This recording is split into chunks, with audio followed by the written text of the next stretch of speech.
Halo Tribus, kembali lagi pada program Adikarya Parlemen.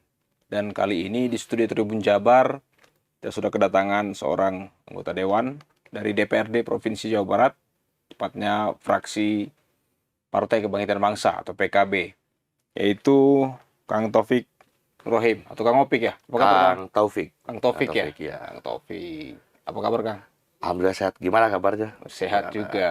Setelah beberapa bulan yang lalu kita sempat ngobrol-ngobrol juga ya Betul. tentang investasi kalau nggak salah. Iya, tentang investasi. Nah, tentang investasi. Nah, kali ini kita tentang RPJMD, PJMD. RPJMD. Oke. Secara sederhananya ini apa, Kang? Barang ini apa nih? RPJMD ini justru adalah dokumen teknokratik terkait pembangunan daerah. Ya. Di mana dokumen ini adalah konsensus sebetulnya dari perejawantahan visi misi daripada gubernur terpilih, Baik. yaitu Kang Deddy Mulyadi. Jadi kalau pemilu mengagregasi apa yang yaitu dari suara rakyat, terpilihlah gubernur, diberikan waktu dan diamanatkan oleh peraturan pemerintah untuk membentuk RPJMD, rencana pembangunan jangka menengah daerah. Seperti itu. Jangka menengah ya? Ya. Oke. Baik. Selama kepemimpinan satu periode. Nah, RPJMD ini tidak berdiri sendiri, tapi RPJMD ini selain daripada pengejawantahan visi misi gubernur, dia juga harus mengakomodir rencana pembangunan jangka panjang sampai yang 5 tahunan itu. Nah, RPJMD ini berlaku 5 tahun dan dia juga harus mengakomodir dari RPJMN, rencana pembangunan jangka menengah nasional yang ditetapkan oleh presiden, seperti itu. Jadi RPJMD ini bagaimana mengakomodir visi misi gubernur, visi misi presiden, dan dari mulai tahapan-tahapan konsultasi publik, musrembang dan semuanya dituangkanlah dalam RPJMD. Seperti itu. Oke, dari kacamata awam nih, Kang ya, dari warga biasa nih, kenapa sih produk ini harus diketahui oleh masyarakat umum di luar dari para pejabat, para anggota DPRD, anggota Dewan maupun dari eksekutif? Apa pentingnya? RPJMD ini adalah dokumen yang sangat fundamental dalam rangka menentukan jejak, langkah, dan arah pembangunan Jawa Barat selama 5 tahun. Baik. Di RPJMD ini ditetapkan siapa yang akan diprioritaskan, wilayah mana yang akan dibangun, apakah jalan rusak akan dibetulkan, apakah ruang kelas baru akan dibangun, apakah irigasi-irigasi akan dibangun, bagaimana cara meningkatkan ekonomi masyarakat, apakah desa akan diurus, apakah kota akan ditata. Jadi di dokumen inilah ditentukan siapa yang akan menikmati pembangunan dan siapa yang akan tertinggal oleh pembangunan. Jadi ini penting bagi hajat hidup masyarakat Jawa Barat di situ sih. Oke. Sudah terlihat belum, Kang? Bagaimana ini kampung diurus, kota ditata ya? Lembur diurus, kota ditata. Kota ditata. Dan menjadi Jabar Istimewa. Jabar Gimana Istimewa. sebenarnya realisasinya atau realnya ke depan ini akan seperti apa, Kang? Pertama bahwa gak bisa diganggu-gugat yang dinamakan visi misi daripada gubernur terpilih yang sudah ditetapkan Kang Deddy Mulyadi sama Pak Erwan. Visinya itu yaitu Jabar Istimewa, lembur diurus, kota ditata. Itu harus letterlock seperti itu. Mutlak ya. Ya, tinggal model penafsirannya arahnya kemana agar bisa merepresentasikan daripada visi misi gubernur itu. Pertama, apa sih itu istimewa? Tentunya istimewa di sini bukan legal formal status administratif daerah seperti Jogja ataupun yang lain. Tapi bagi kami di DPRD, hal yang paling istimewa, yang paling harus diistimewakan yaitu bagaimana arah pembangunan ini berorientasi terhadap kesejahteraan lahir batin masyarakat Jawa Barat. Jadi masyarakat yang diistimewakan. Maka ketika masyarakat diistimewakan, pendidikannya harus istimewa, kesehatannya harus istimewa, jalan-jalannya harus istimewa, pembangunannya harus istimewa. Jadi tujuannya adalah keistimewa. Nah, bagaimana visi ini akhirnya sangat eksplisit di sini adanya bahwa Demokrasi substantif harus melahirkan keadilan distributif, Ya. yaitu dengan disparitas wilayah. Makanya lembur diurus. Gitu. Lembur diurus ini artinya kita keluar dari paradigma dekolonialisasi pembangunan, yang dimana desa itu dari dulu hanya menjadi objek pembangunan. Hari ini bagaimana desa jadi ruang hidup dan menjadi subjek daripada pembangunan itu sendiri gitu. Tapi tetap kota pun menjadi wilayah ekonomi, epicentrum ekonomi. Jadi bagaimana mengatasi disparitas ini? Ya dua-duanya diurus menjadi subjek pembangunan. Lembur diurus, kota ditata. Oke, baik Kang. Ada beberapa poin-poin yang menjadi misi besar ya. Ya. Ya, misi besar dari Gubernur Pak Deddy Mulyadi. Nah, dari beberapa misi dan yang ada ini, apa kira-kira ada satu yang mungkin yang paling, wah ini agak berat nih? Nah, poinnya bahwa pertama RPJMD ini dia harus mengakomodir yang disebut dengan RPJMN. Di mana di RPJMN Pak Presiden kita, Pak Prabowo, melakukan sebuah lompatan besar.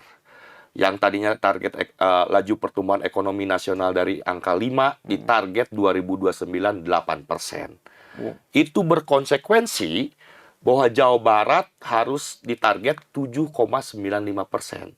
Pertumbuhan ekonomi. Yang mana existingnya sekarang itu 4,95. Artinya kita hampir harus menaikkan 5 tahun ini 3 digit. Sementara rata-rata kenaikan itu 0, sekian per tahun. Nah ini tentu menjadi PR bersama dan juga konsentrasi bagaimana kita cari inovasi-inovasi untuk mencapai apa yang sudah ditargetkan oleh pusat. Itu yang pertama. Yang kedua, pusat menetapkan 3 isu prioritas. Pertama, laju pertumbuhan ekonomi. Kedua, kemiskinan. 3, sumber daya manusia.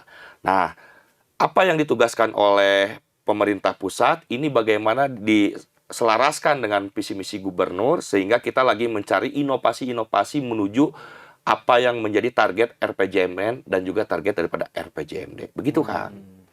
Nah, yang menariknya lagi nih, Kang. Di saat ada target ya, kita katakan target untuk pertumbuhan ekonomi di 7,95. Dan ada juga target untuk menekan angka pengangguran ya di Jawa Barat ini. Nah, sementara dalam beberapa bulan pemerintahan dari Gubernur Deddy Mulyadi dan Kang Erwan ini, ada muncul beberapa kebijakan-kebijakan yang akhirnya ada pelarangan A, pelarangan B, yang akhirnya yang dilarang ini nyaris mati nih Kang jadinya nih. Berpotensi untuk meningkatkan lagi nih angka pengangguran ini. Seperti apa melihatnya, Kang? Nah, makanya kalau kemarin mungkin kebijakan ya belum mengacu ke RPJMD. Bahwa semuanya itu berdasarkan apa yang menjadi inovasi Pak Gubernur. Tapi hari ini, sejak RPJMD disahkan di tanggal 19 Juli, seluruh langkah politik, kebijakan, dan arah pembangunan Pak Gubernur ini harus mengacu terhadap RPJMD. Di RPJMD, apa yang menjadi target-target makroekonomi, apa yang menjadi target-target indikatornya, itu semuanya sudah jelas ukurannya. Nah, tinggal bagaimana hari ini DPRD bisa memastikan antara legislatif dan juga eksekutif selaras bagaimana mewujudkan apa yang menjadi tugas daripada RPJMD. Nah, pertama, pengangguran di kita ini tertinggi se-Indonesia, Kang. 6,75%, setara dengan 3 juta lebih. Jawa Barat. Tertinggi se-Indonesia. Kemiskinannya di angka 7,8%, di angka 3,5 juta lah gitu. Nah, dengan target dari pusat, kita harus menurunkannya sampai di angka 5, sekian. Artinya ada PR cukup besar dan langkah-langkah yang terukur. Apa saja, Kang, langkah-langkah yang terukur? Tentu ini tidak hanya menggunakan APBD provinsi, tapi bagaimana akselerasi dari pusat juga, Kang, yang disebut dengan PSN itu, Proyek Strategis Nasional dan juga Kabupaten Kota. Ini diselaraskan. Nah, alhamdulillah hari ini hasil daripada RPJMN itu sangat luar biasa. Pemerintah pusat sangat konsentrasi sekali untuk mengembangkan pembangunan di Jawa Barat. Ya. Misalnya ada 6 jalan tol baru yang akan dibangun untuk bagaimana menunjang ke depan konektivitas wilayah untuk wilayah-wilayah industri. Ada penetapan kawasan-kawasan industri. Ya. Ada penetapan daerah swasembada pangan. Ada penetapan misalnya tentang Gen-Z Wall, Blue Investment, dan juga Green Investment. Semuanya di Jawa Barat akan dilakukan besar-besaran. Nah, inilah yang kemudian bagaimana bisa menciptakan padat karya yang bisa menciptakan lapangan pekerjaan untuk menurunkan angka pengangguran tadi, Kang. Begitu. Oke. Ini akan bisa merata, Kang, untuk misalkan di daerah selatan, di Jawa Barat, itu kan masih banyak yang kita temukan, wah ini untuk dari segi industri agak susah nih, perindustriannya dan sebagainya. Nah, makanya di RPJMN jelas, Kang, Ya. dijelaskan ada 5 kawasan. Pertama itu adalah kawasan pertumbuhan baru, Ya. yang dimana misalnya Subang sekarang sudah gabung ke Purwakarta, Karawang, Bekasi, Bogor menjadi satu kawasan pertumbuhan baru. Di situ adalah kawasan industri. Ya. Ada juga, Kang, sekarang ini yang disebut dengan kawasan komoditas unggulan di beberapa wilayah, misalnya di Majalengka, Cirebon, dan juga yang lain-lainnya. Ada juga kawasan swasembada pangan, air, dan energi, kayak di Sukabumi, dan juga yang lain. Ada juga kawasan afirmasi, Kang. Ya. Kawasan afirmasi ini yaitu di Jabar Selatan. Terus juga ada juga kawasan yang rawan bencana ataupun kawasan konservasi di beberapa wilayah, kayak di Ciletu, Sukabumi. Jadi Jawa Barat ini memang secara tata ruang tidak bisa semuanya itu satu corak kawasan. Ada kawasan-kawasan tertentu. Nah, tinggal bagaimana kita adanya pemerataan ekonomi. Kita tidak hanya mengejar pertumbuhan, tapi pemerataan itu pun terjadi. Seperti itu, Kang. Nah, gubernur kan juga, Kang, agak fokus nih masalah tentang isu lingkungan, seperti itu ya. Betul. Dengan adanya beberapa kawasan-kawasan ini, bagaimana untuk menanggapi terkait dengan salah satu konsentrasi dari gubernur terkait dengan krisis lingkungan ini, Kang? Ada beberapa terobosan. Pertama, Pemprov Jabar sudah mengeluarkan Pergub alih fungsi lahan. Itu pertama. Jelas tuh bahwa bagaimana model pembangunan itu digenjot tapi tidak mengabaikan dari aspek-aspek keberlanjutan dan juga lingkungan, seperti itu. Itu yang pertama. Kedua, yang kemarin dibahas yaitu Perda Investasi dan Kemudahan Usaha. Investasi Jawa Barat itu digenjot, usaha dipermudah, tapi tetap aspek lingkungan pun tetap dijaga, seperti itu. Karena itulah bagaimana penataan kawasan-kawasan ini ada keberimbangan. Yang kedua adalah sesuai dengan apa yang sudah hasil kajian-kajian tentang kawasan-kawasan ini, gitu, Kang. Seperti itu.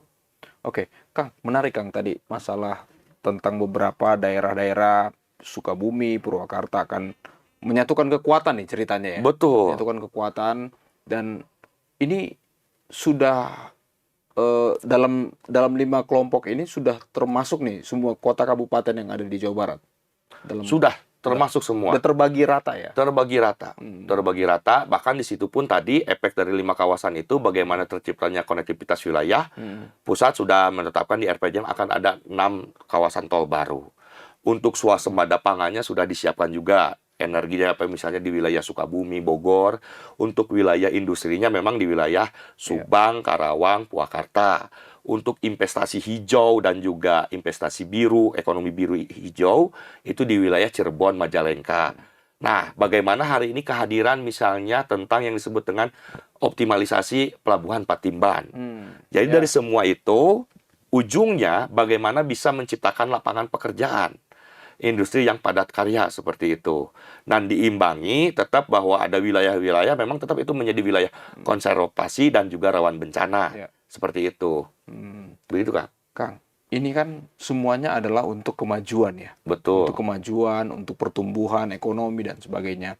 Nah, terkadang nih, Kang, alih-alih sebagai masyarakat, sekelompok masyarakat itu alih-alih sebagai untuk mengawasi, tapi justru cenderung lebih menghambat nih, Kang, untuk ada investasi di titik A, titik B, dan sebagainya. Tapi ini justru membuat investor ini berpikir untuk melakukan menumbuhkan wilayah tersebut. Nah, gimana nih untuk melihat sekelompok-sekelompok masyarakat yang mungkin, wah ini agak mengganggu nih.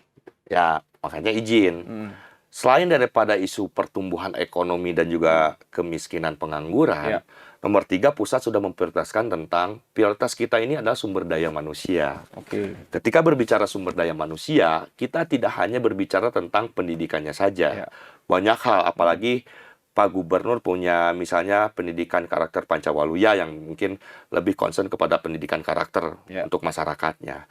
Nah, di sini bagaimana manusia Jawa Barat ini, dia ini bisa unggul secara sumber daya, baik itu di tataran vokasi dan keterampilan dan juga yang lain-lainnya, tapi menjadi manusia yang memang mempunyai kesadaran untuk pembangunan di Jawa Barat sendiri.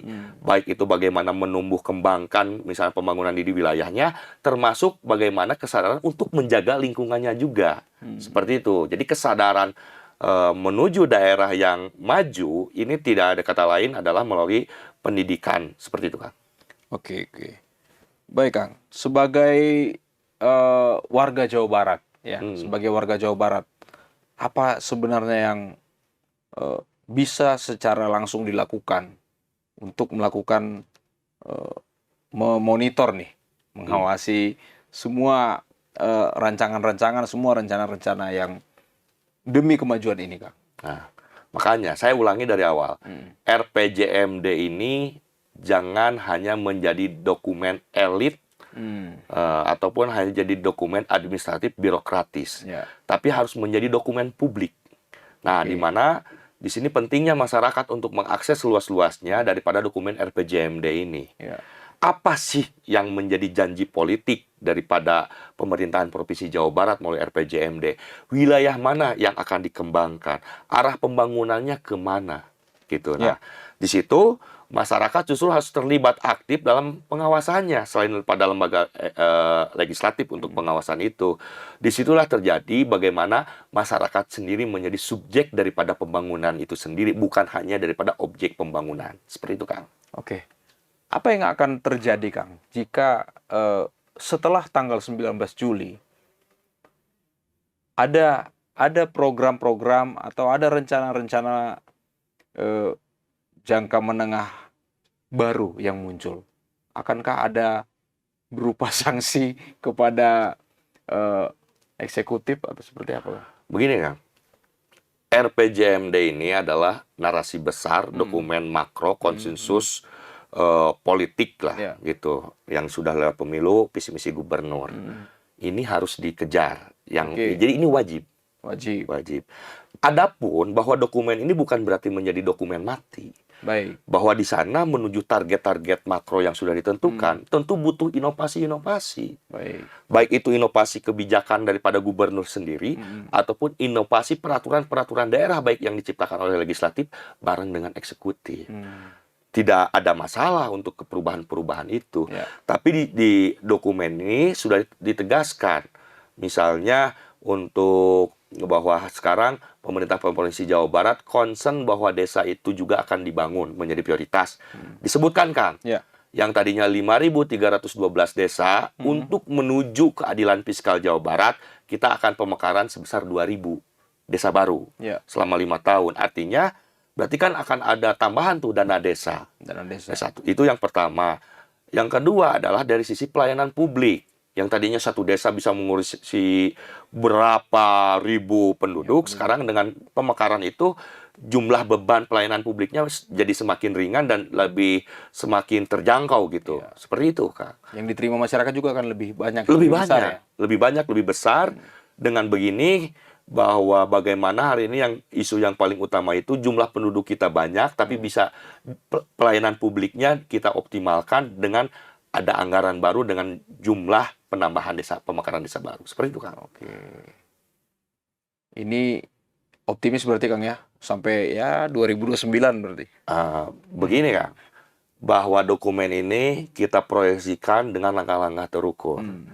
Tapi bahwa memang selalu akan ada situasi-situasi eksternal yang kadang di luar diri kita.